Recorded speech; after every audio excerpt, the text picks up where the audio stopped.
Hello everyone and welcome to a new video, and today I'm going to show you how to delete a Shopify store. It's very easy and simple. All you have to do is to follow my steps, and before we begin, don't forget to hit the like button, subscribe and turn on the notifications. Now here, as you can see, I have my own free trial on Shopify and there is 1 day left on my trial. So now I want to delete my own store. So what you're gonna do right now is to simply go to the dashboard, as you can see on the screen, then go down on the left bottom corner, then click on settings. Then here, as you can see, it will show you more options. And now after opening this page right here, all you have to do is to click on plan.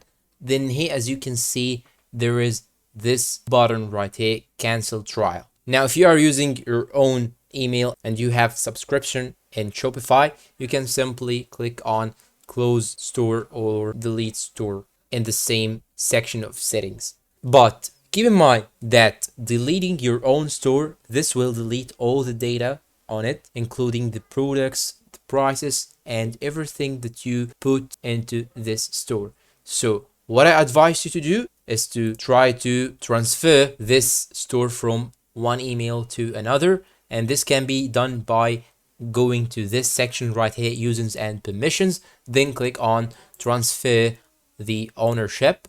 And here, as you can see, you can type a new email, a new first name and last name and password, then click on transfer store ownership, and this will guarantee that you will have all the data of your current store. So if you want to transfer your store from an email to another, this can be a good solution for you.